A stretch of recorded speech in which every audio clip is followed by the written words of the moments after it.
the word go forth. Fool me once. Are you fired up? I'm not a crook. Are you ready to go? Shame on you. It's Abe Lincoln's Top Hat, hosted by Ben Kissel. Fool me, can't get fooled again.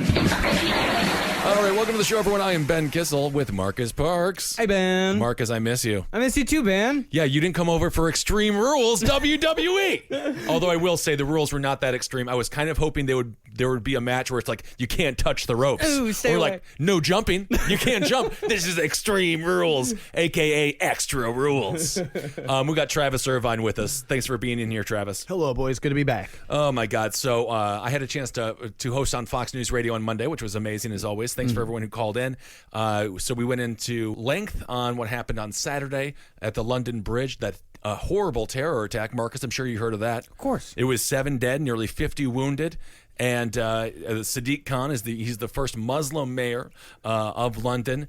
He was dealing with a lot of turmoil, and obviously his city was in extreme, chaos. And he did his best to calm the nerves of his citizens by having extra police present on the streets, as we see on a regular basis after these terror attacks. They ramp up the police effort. And when he was discussing how they will have more police on the streets, he mentioned, "Don't be alarmed. Do not be alarmed, everyone. We're going to have heightened police, and please just try to stay calm." Donald Trump heard this, took it completely out of context, and tweeted at Sadiq Khan, again, a mayor who was trying to keep his city from imploding, and he said he called him pathetic. Yeah. So that was a really interesting experience for Donald Trump this week that sort of started off his week on tweets, which needs to be a new segment, Donald Trump's week on tweets, and it definitely set it off in a wrong direction. And Donald Trump has just been getting in his own way this entire week. And it's nothing new, of course. He's got to put down that device, and his aides, the people, his staff, have got to be ordering a lot of Rogaine, because I cannot imagine the hair loss that is happening in this White House, because they never know when's the next tweet coming. Well, he knows that it's hurting him. He knows. Does he, though? Does he know? Does he? I don't know. Because he just tweeted out again. I think he knows. I think he knows it's hurting him. I just don't think he cares. I think he can pull himself out of this hole. I think what he's doing is he knows that the tweets are hurting him, but he thinks he can dig his way up. Yeah, but I mean, that's like drowning in quicksand and then just like, putting on, what's the name of the, what do you call when you're going swimming and you want to go real fast and you're in the ocean? Motorboat. No, not a motorboat. Sailboat. No, not a sailboat. You're actually swimming and you put on flippers. Flippers. It's like he's drowning in quicksand. It's just like, I'm going to put on some flippers and this is going to fireball me right out of here. Well, if you look at his tweets, a very recent tweet where he said that the mainstream media hates that I tweet all the time because that can get my unfiltered voice to the people. Right. Everyone around him is saying, stop it. Stop it. The Please. Republican Party hates it more than anybody. And Well, because they're not going to get anything passed with that idiot having a device in his hands. So, of course, our hearts and prayers and sympathies and everything goes out to the individuals of London. Of course. But we're not going to focus too much on that. Not too much. It's a horrible tragedy. I do want to say I salute the man, the soccer fan, who when a few of the terrorists came into his bar, he confronted him at the front door, screamed, "Fuck you, I'm Millwall," which is one of their local. Amazing. This is one of their soccer clubs. Oh, nice. Then just kept screaming, "Fuck you, I'm Millwall," over and over again, fighting off the terrorists, and they left. No way. I did not know that story. Yeah. Hooligans doing some good. There it is. Finally. A hooligan for the people. I like that. And of course, he was fairly significantly injured when he did that. And his friends, sort of being comedic, this person that Marcus just referenced, the hooligan, they gave him a magazine of Running Magazine. Yeah. Which I thought was very funny. Theresa May, of course, the very conservative prime minister, the one who will be ushering in Brexit in the UK, she was in a very precarious position because, of course, Sadiq Khan, much more liberal, and she was forced to come to his defense. Of course, that's normal and rational in times of national crisis. But so she was sort of confused by Donald Trump's tweets. And again, it's another indication of our allies wondering where we are in the world and what is coming from our White House. What are our policies? When Donald Trump, of course, attempted to use the tragedy in the UK to his benefit regarding the travel ban, which now he is just calling a travel ban. Previously, they tried to not use the word ban, but he just tweeted out travel ban. So again, all of his supporters, all of his staff are just in all caps. Hands up in all caps. So it's an extra big travel ban. It's a bigger and better. It's a bigger, better ban. I put it in caps. So again, his staffers are just sort of palms raised in the air, just wondering what to say and what to do next, because there's no way that they have a coherent message when we have Donald Trump tweeting one thing, the H.R. McMasters of the world saying other things, and then of course Sean Spicer and Sarah Huckabee Sanders completely confused in front of the press. They don't know who to choose from. Yeah, they have to lie their faces off the entire time. I know you guys covered it last week, but I'm convinced that Kafefe tweet, I think that was someone literally ripping it out of his hand and saying no. And Stop it. But then they hit tweet, and they're like, now you live with this. And You live with this for 6 hours. Yeah, and Oh he my clearly, gosh. clearly learned his lesson. Right. So he's attempting to use a tragedy for his own benefit, which is nothing new in politics, not just in America, but of course globally. But it is blatant. Usually there's a little bit more finesse when a politician tries to use a strategy or tries to use a tragedy for their own personal gain. But this is just, it's so amazingly blatant. But again, that's what his supporters enjoy. They like Right. they like the blatant attitude. And there may even be some type of positive to it that I've heard from some people, that if there's any silver lining from this, the Trump presidency is like pulling back the curtain, right? Mm-hmm. And it's showing it is accidentally transparent, I think, is kind of the thing. You kind of Donald see Trump has no ability not to be transparent, apparently. Although, of course, everything that he tweets out, or much of what he tweets out, is just a blatant lie. Yeah. So you wonder what is transparency and what is just trying to cloud the waters even more, so we don't know exactly what's going on within the Trump White House. The very, very lonely Trump White House. It's really going to be nothing but Breitbart staff and family. That's going to be everyone in the White House, because he's not even filling these positions, which is absolutely fascinating. But speaking of Breitbart, I read an article yesterday that their ad revenue is down 90%. Well, from last year. wow. That's wonderful. That's a good sign of capitalism. I guess the clicks are down. Is that the deal? Or Well, just advertisers don't want anything to do with Breitbart. They just advertisers Yeah. are pulling out, so it's all other conservative websites that are advertising on their store. Just everyone, hell. Conservatives talk a lot about the free market working itself out. The free market is working itself out right now. Oh, absolutely. And we saw the same thing with Bill O'Reilly with the advertisers pulling there. Sean and of Hannity. course, Kathy Griffin in another way. And Bill Maher somehow completely unscathed, even though he dropped the N-bomb when interviewing Nebraska Senator Ben Sass on Real Time. Al Franken is the only person who has said that he will not go on Real Time. He was booked for this weekend, but Senator Al Franken, who without a doubt has a presidential run in mind for 2020, and I think that would be wonderful if he got on stage, and I would love to see him debate Mark Cuban and Oprah, and I think the Democrats could really throw a buffet of options would be absolutely amazing. But just going back a little bit to the terror attack in London, Theresa May, her proposal was to have more restrictions on the internet. Because she said there can no longer be a safe place for individuals to become radicalized.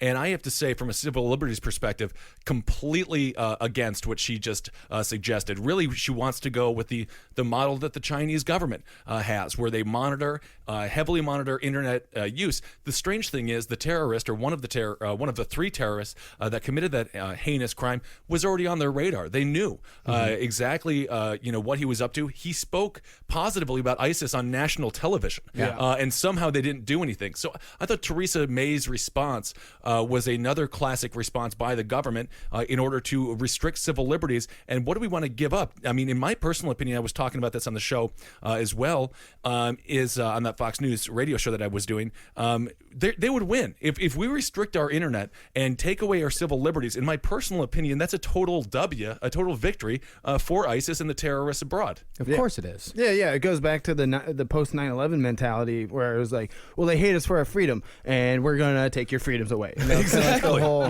What is going on there? Yeah. So there's a lot of interesting things happening globally right now, and of course domestically. we're still all tied up in this Russian scandal and the possibility of collusion regarding the investigation into Michael Flynn, the former national security advisor. The investigation, of course, being headed by then FBI Director James Comey, who will be testifying now very shortly this Thursday.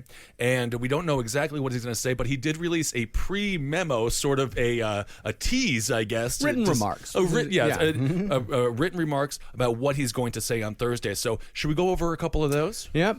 This fired FBI Director James B. Comey said President Trump told him at the White House, quote, "I need loyalty. I expect loyalty." So this seems to me as if Donald Trump still doesn't quite understand government is not a corporation. This is such a classic Jack Palance, Joker, 1989 Batman. Oh, yeah, just kind of like, you're my number one. It's very like I'm dealing with the with the garbage union. And we definitely need the garbage union. I'm a big proponent of the garbage union. But it's just not at all presidential, and that's what again. As we talked about a little bit earlier, Donald Trump just constantly steps on his own White House. He steps on his own progress because he gave a speech this week as well about some infrastructure that's coming up in Ohio. A lot of people are looking at the economy and saying it's doing relatively well. Now, this could be a holdover of Obama's economy. But that's the Democrats' argument. This is all Obama's work, yeah. But without a doubt, we do have some positive news. If you are Donald Trump and the Trump administration, you can argue jobs are coming back, the economy is doing great, but then we have a president who just constantly gets in his own way. Yeah. And I don't see him learning from the mistakes of the past, although perhaps he does at some point. I'm a little bit sick of individuals on the right saying that, he's just, he's not a politician. He's just learning how to govern. He's 70 years old. I mean, This is an elderly man. And I was watching that Get Me Roger Stone documentary once again. I guess I'm a sadist or something. And you go back to 1988, Donald Trump, he was much more eloquent. I mean, eloquent. And take that in context of Donald Trump. But you can tell he has lost a step. And you wonder if the mind is just not fully understanding or comprehending how he is his own problem. Yeah, Donald Trump is his own. The Republicans want to like him, and now we have a situation where Jeff Sessions wants to resign, and Donald Trump is refusing to allow that to happen. It's very similar in Obama's in W's White House as well. Rumsfeld wanted to resign after he caused world chaos and destabilized the entire nation and the world as a whole. But W refused to allow him to resign as well. But it's just a man who can't understand who his friends are, and they want to help him. He's just constantly screwing it up for himself. Well, it could be that some of these tweets that he's putting out that are outright lies, it could just be that he's confused. He's possible. He's 70 years old. How much stuff is coming at him every single day? I mean, we're all in our mid-30s. Would we be able to keep with I wouldn't say we have the sharpest minds in the world. They've been dulled a little. I've met a lot of people. I'm pretty sure we're still some of the sharpest. Yeah, but still, if we had all the stuff coming at us that a president has coming at them every single day, we wouldn't be able to keep it all straight in our heads. And we would have, if we were president, we would have a huge staff working around us. Trump does not have a huge staff working around him. Right. Most people can't stand to be around him, and usually those people try to keep shit straight. He's trying to do all this on his own, or all he's trying to do is legislate from Fox News. Trying to govern from Fox News, like Fox News is his friend. Well, any lonely 70-year-old man, his only friend is his TV. Man, the TV, you'll tell me. Yes. Yes, cash for gold, a good idea.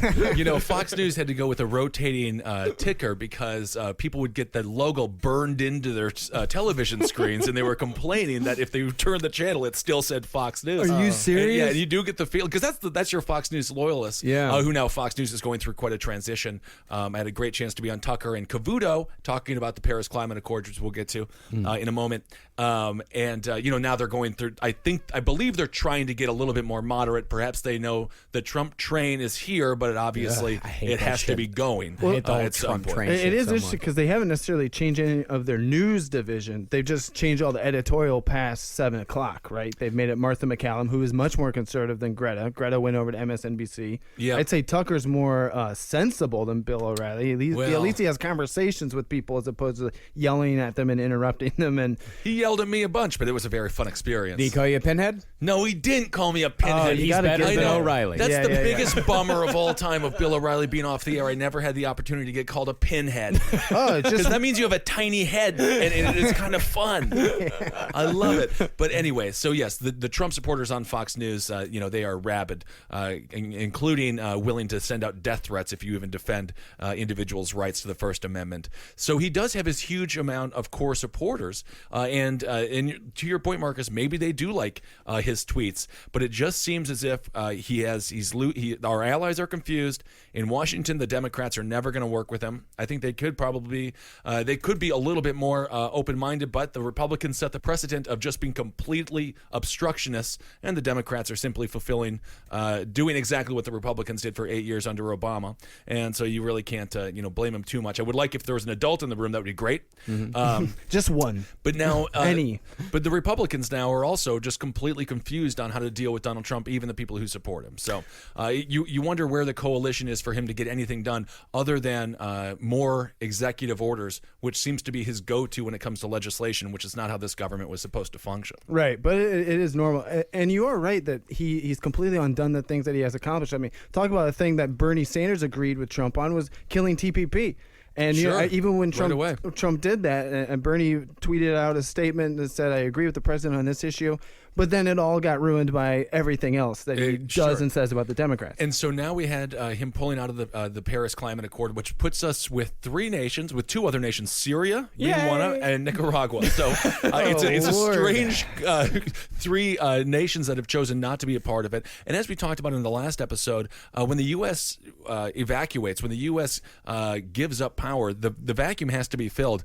And so there is no denying that the Germans and the Chinese and anybody else is vying for that position to be seen as the global leader on climate change. And the U.S., I mean, we had an opportunity to really continue that mantle, or to hold, that to put that trophy on our mantle. And for some reason, he has chosen to take it off. Granted, I do understand again to some degree what he's saying about the U.S. had put a limit on 20% less carbon emissions and things like that, and other nations did not put that. They did not have the responsibility that the U.S. had. So in Trump's mind, and this is perhaps where the markets are doing a little bit better, there was an hindrance to large corporations, coal, frankly, those companies that supported him and put him in office. Right, the job-killing regulations that you call them. Well, the reason why we were putting in more is because we produce more. We were assuming more of the responsibility because we are responsible for more. And as far as us putting in more money, the other countries, as much money as they were putting in,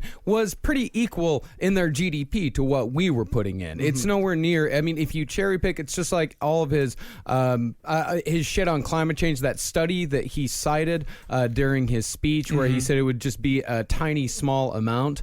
He's like, well, we'd only be going down like 0.2% or something like that. He's like, that's a tiny amount. That's a small amount. But what he didn't mention is that is 0.2% in comparison to the 5% that we're at, like the 5% increase in temperature that we're going to end up with if we don't go for this. So we do have a core of people in this country who do agree that we shouldn't be paying more or having more regulation than other countries around the world. But to your point, Marcus, I don't think it's a bad thing for the United States to have a leadership role in something as significant as climate change. And the fact that we have a climate change denier in office is extremely bizarre. Marcus read a statement from a Republican congressman on the last episode, who said if climate change was real, God would fix it. Yeah. I mean, this stuff Lord. is really insane. And we have that philosophy or that mentality right now in the White House. And I think it leads to a lot of people completely and utterly dismayed with what the United States is doing right now globally. I'll just add, as someone who is in Nicaragua as recently as February, I will say, very beautiful country that is definitely getting ruined by not good enough environmental regulations. A lot of landfills on fire is what I remember driving by. And I can't speak for Syria, but I understand most of it is on fire. Yeah, I don't think that Syria is a beautiful bastion of not being on fire right now. Well, what he's doing right now is that he's taking away something that that is very American, and that's innovation. Is that America has the opportunity to be at the forefront of this. We have the opportunity to be innovators for the future, and innovation equals money. That's what we've always been very good at. That's what America has always been very good at, is using innovation to make money. And what they're doing right now is they're pulling us out to make short-term money, yes. But in the long run, this is going to put America far behind every other country. Yeah, and I mean, I talked about this on Neil Cavuto. And it was a really fun experience, Marcus, because they told me I was talking about Kathy Griffin, and then I sat down and I had to talk about this for 20 minutes, and they just sprung it on me, not on purpose. I think there was but I did a great job. Classic Cavuto. But that is one of the concerns, about this. With the Republicans agree, a lot of conservatives agree that this isn't the right idea, including, now I wouldn't consider Elon Musk a Republican by any means, but there's no denying he's a capitalist without a doubt, of course, Tesla. And Tim Cook of Apple, in no way do people consider him some bleeding heart liberal. They're both against him pulling out of this agreement because they just don't fully understand how that benefits U.S. industry, and they don't understand how it benefits the United States reputation abroad. And really, again, as we talked about many times on this show, our main asset is our brand. Is we sell culture. Right. We sell the idea of freedom and the idea of liberalism in the truest sense. And so for him to be going out and sort of tarnishing that reputation, tarnishing the U.S. brand, again, one of the greatest ironies of a president who promised to be the greatest brander in the history of branding. I mean, and he sells a lot of awful products, and he and people pretend that it's good. But it's a very bizarre situation that we find ourselves in, with the U.S. brand being so tarnished abroad, specifically with our allies. Yeah, I mean, it's going backwards, like you guys said. I mean, even I have conservative friends I have to debate about climate change and things like that, but even if you don't believe in climate change, isn't using coal and oil these relics of the past that we used? I mean, we were using coal in the 1800s. Like, right. Are you telling me we really haven't come far at all on the technology of energy in 200 years?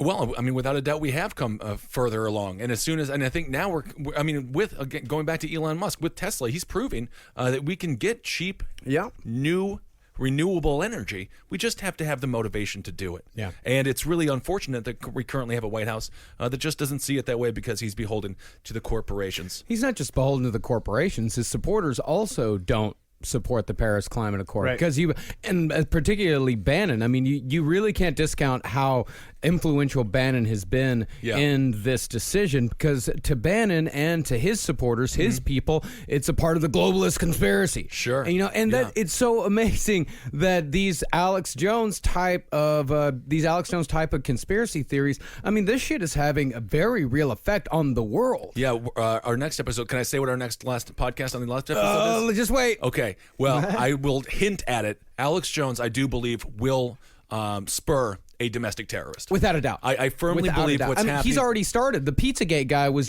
he was almost there. He got real close to it. Yep, he was a U-Haul truck away from blowing that place up. Yes, he was. Absolutely. And I think that's going to lead to a whole nother conversation. I've been watched the documentary Ruby Ridge recently. These white nationalists, and I won't even say white nationalists or whoever subscribes to that sort of really radical conspiratorial philosophy, they are inevitably going to do something extremely dramatic. And we talk about terrorism in the regards to Islam and Muslims and brown people, but we have got to look at these nationalists coming up who are born and bred and considered true Americans, because there is going to be an attack fairly soon. I don't want to scare people. I'm just you hear the rhetoric though coming out of like the InfoWars and Alex Jones, and it is getting so real. And I'm saying this because when I went on Tucker Carlson to defend Kathy Griffin, the Twitter feed was just so intense, and at some point you do have to kind of take them seriously. With that stupid person, be like, I hope you can hide. Thanks for this guy emailed me. Thanks for posting your schedule. I hope you can hide behind your First Amendment. Or it's like, what is that? What are you saying? Yeah. These people are becoming extremely radicalized, and to some degree that is a testament to the power of Donald Trump's rhetoric and to the that sort of Steve Bannon wasn't wrong. that these people would follow what Trump was saying if he just followed Bannon's script, and certainly Trump did. And then you have it being legitimized by InfoWars now having a White House correspondent. They're literally in there pitching. Well, it was just a day pass, but that was enough. Okay. But you know what? And I want to shift gears a little bit here from Donald Trump to what Hillary Clinton was saying this week. Did you hear Hillary Clinton's statements? So the people on the right, they have their person, and they're feeling more impassioned than ever. The people on the left are still searching for someone. Hillary Clinton recently, this week, blamed the DNC for her loss. She said that the DNC was bankrupt. Meanwhile, we just found out that her rural outreach was a person in Brooklyn, and they told that individual 8 weeks before the election that was their job. So they didn't do anything. They just ran the worst campaign. And she blamed sexism. She blamed everything except for her inability to connect with human beings. And we were just watching Donald Trump speak again in Ohio today, and he connects with these people for better or for worse. I mean, obviously, I believe mostly for worse. But my goodness, do we need to get two parties back in this country? I was hoping we could get three after 2016, and it turns out we only got one. I mean, but I'll say it again, and I'm sorry, it's the God honest truth. I think the reason why a lot of people voted for Donald Trump is because they hated Hillary so much. Just nobody wanted her. Well, and even some people did, but very few people wanted her. Yeah, and it was even, I think, worse than that. Not only did a good amount of Americans hate her, a good amount of Americans just weren't excited about her, so they didn't show up. Well, that's why voter turnout in North Carolina was down, and that's why Trump picked up that state. And then I look at my home state of Ohio, and it's like, yeah, I mean, I had friends working for Hillary Clinton down there, and they were just like, yeah, once we realized we were down, we realized the whole thing was lost. And we tried to tell National, and they just were like, no, the numbers are good. The numbers are good. Wisconsin and Pennsylvania, Michigan. And then they weren't. They had no idea what they were doing. Well, they used this very archaic model, and it was quite bizarre. So it was strange to hear Hillary still not taking any responsibility whatsoever. And it really was a detriment to the United States, the fact that they couldn't get their act together in this past election cycle. And it's a bit controversial to say, but I would not be surprised if the election again was held tomorrow, Trump would win. Yeah. I have not spoken to anybody. And I hang out in fairly left-leaning circles or moderate circles, obviously, when I go to Fox News, which, by the way, is always incredible because you get to see some of the funniest stuff. Karl Rove is walking out of Fox News, right? And he's gained a lot of weight. Oh, yeah. He knocks over a messenger's bicycle, and he stumbles over it, and he tried for about 45 seconds to pick it up. And I swear to God, he was just, he was like sweating. Hey, turd blossom! Oh, my God. It was the funniest damn thing I've ever seen. I was like, I wish I had that on camera so much. It would have gone so viral. Like Karl Rove just stumbling, a man who created some of the worst foreign policy in the history of the United States, or at least put the people in power to create the worst foreign policy in the history of the United States, stumbling over a bike messenger's bike or a delivery person's bike. I wish you got video of it and then sent it to me so I could still have my job at Mediaite. Yes, but you hear the sentiment around Hillary Clinton this past election cycle. It's just disdain for the entire process. It is. So. Both Hillary and Trump seem to be surrounded by people who just keep telling them that they're right. You know what I mean? I think that was the problem with both of them, because you're absolutely right. Hillary's campaign, they blamed everything except themselves. The Russians, the millennials, let's get into a little bit more with the Russians now. So we do have a situation. I'm sure you heard about this. A reality winner. Mm-hmm. She's a 25-year-old. She had extremely high clearance. At 25, I don't think I was allowed to know my parents' phone number because I think they thought I was going to call too late at night. And she is now facing up to 10 years in prison for releasing some documents that do show possible actual Russian involvement in our voting machines, which is a much larger deal than the idea of a collusion with the Trump administration, because it would prove that they actually switched votes. Yeah, spear phishing.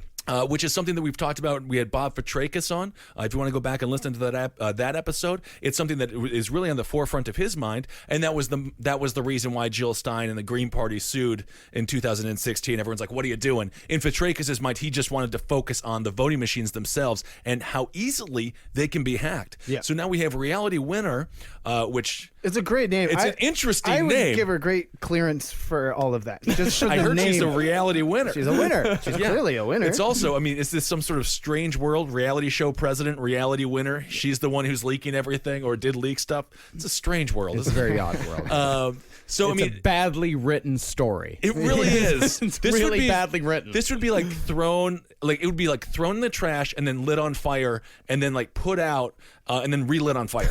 if we asked a Hollywood producer to like create this as a movie.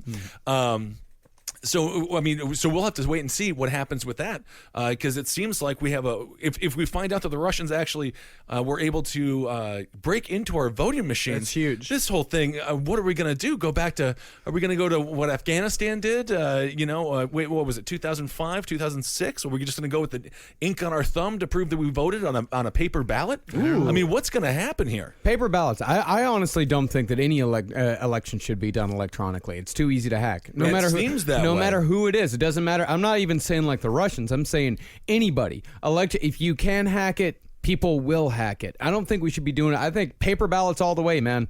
Paper ballots. Well, that's it. It's the only way. It's the only way to be sure. And yeah, it's a little bit of a pain in the ass. But you know what? Who gives a shit? It's our democracy. I am that having we're talking about here. flashbacks to 2000 and hanging chads, though. Well, just Chad. fill a bubble. Fill a bubble. Just Fill a fill a bubble. It's like a Scantron, but you got to use the number 2 pencil. Oh no! Oh my! Can people even do that anymore? Scantron. Everyone's taking a fucking standardized test every year of their life until they're 18. We should know how to fill a bubble by the time we're 19. Make it bigger bubbles. Big bubble. There we go. Big bubble. No, I like that. No puppet. Bigger, better ballots with bigger bubbles. You're the puppet. That sounds great to me. What do you think about this reality winner situation, though, Travis? Well, I think she does have a great name. I would give her anything she would want if she showed up and told me that's what her name was. But I will say on the Fitrakis front, Bob's a good friend and a mentor from Columbus, Ohio. He loves coming on your guys' show.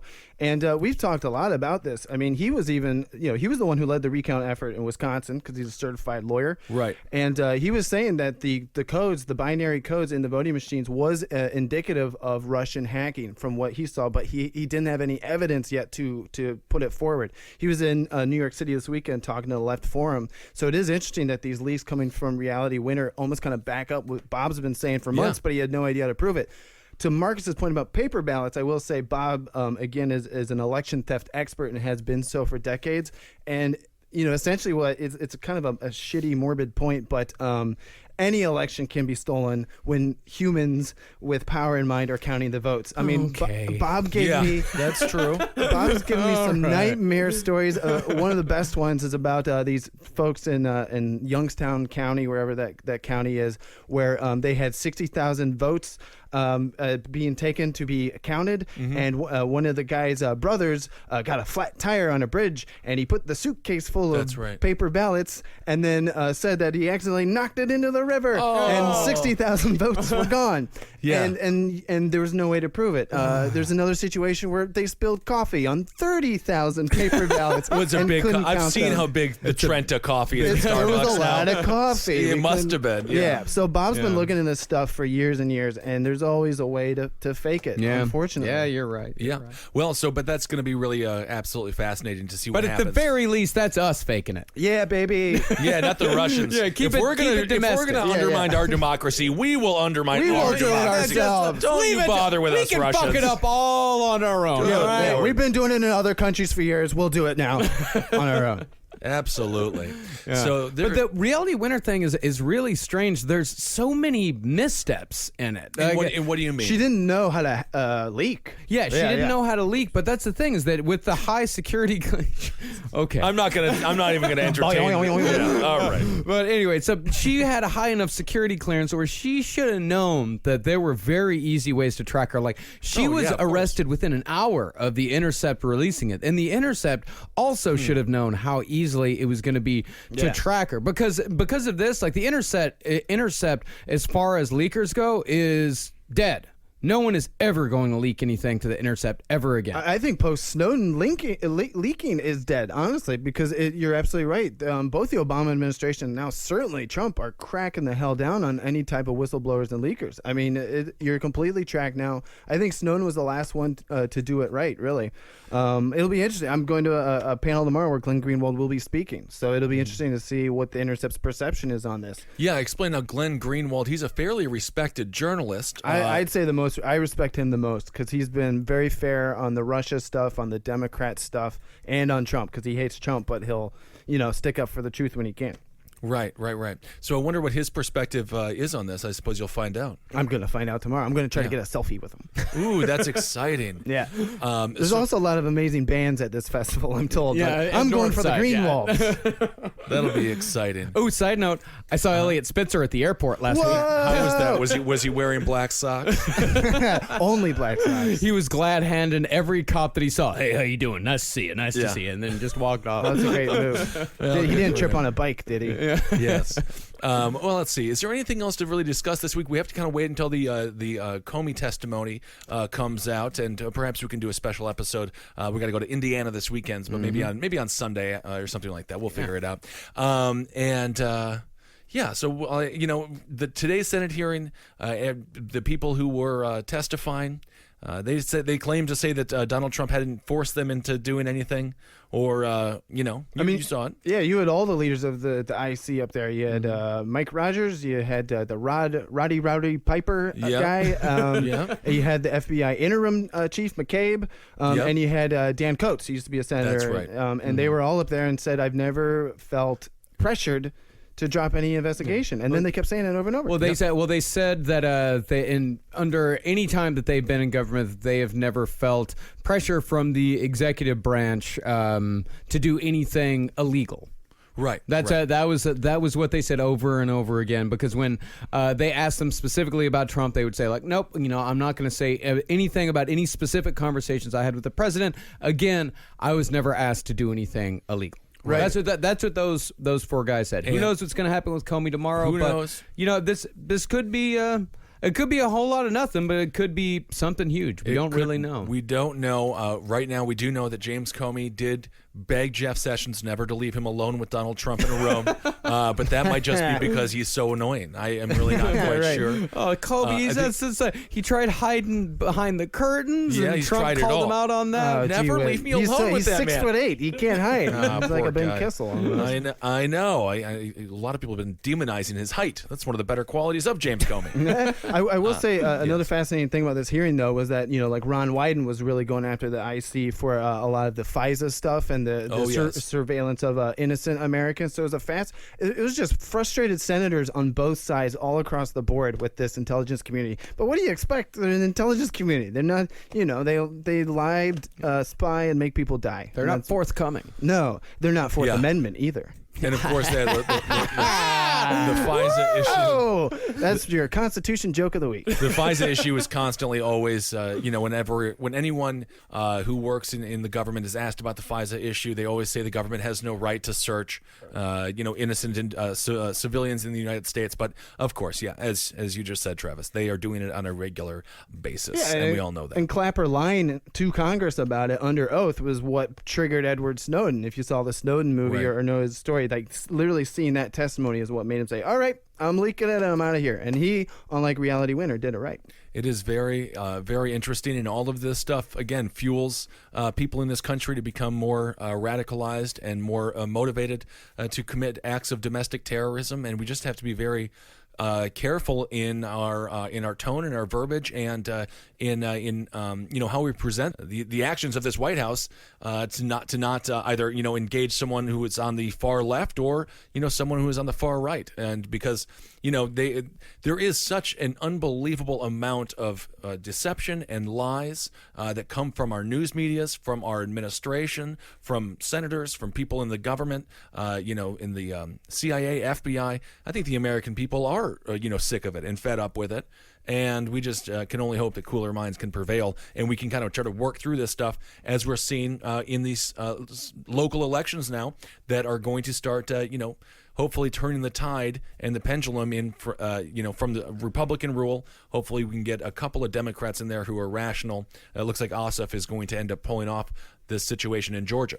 It's possible. He's up by a couple of points right now, and he just did very well in the debate against Handel. That's the woman that he's running against. Also, we have big news on the local BK for BK front.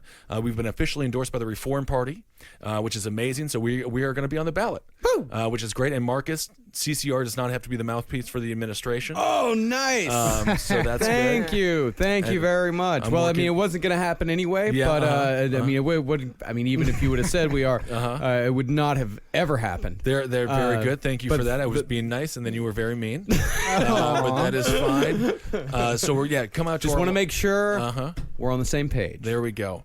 Okay, June 16th is the launch party. It's at Skinny Dennis. It'll be from like 5 to 8, so just come by for that. It's going to be a lot of fun. We'll get a lot of local press out there, and we have a couple of big signs. Absolutely. Which is exciting. And the cowmen are going to be performing at that. The cowmen will be performing. It'll Boy, be that amazing. jingle really rocks. It let me rocks. tell you. So that's what's happening this week for the most part, and we'll get back to you with the next episode regarding what James Comey's testimony actually means, and I think that's about it. You can find Travis Irvine on Twitter at Travis Irvine, but you've changed it recently. Is it Travis Irvine USA still? Yeah, it's been Travis Irvine USA for a while. Jim Webb and Sarah Palin have the same Twitter tactics as I do, so very excited about that. Also, my first comedy album ever coming out June 30th, Guy from Ohio. A lot of political comedy. I hope everybody checks it out. And yes, more millennials need to run for office. I ran for mayor 10 years ago. You're doing this now. More honest millennials. I think it's our world now, folks, so get involved. Get involved. Marcus Parks. You can find Marcus on Twitter at Marcus Parks, on Instagram at Marcus Parks. I'm on Twitter at Ben Kissel, and on Instagram at Ben Kissel1. All right, everyone. Thanks so much for listening. And go to iTunes and rate and review us. We've been doing absolutely wonderful. I think we were in the top 30 a couple of days ago, so that was great. All right, everyone. Thanks so much for listening. We'll talk to you soon. For more shows like the one you just listened to, go to cavecomedyradio.com.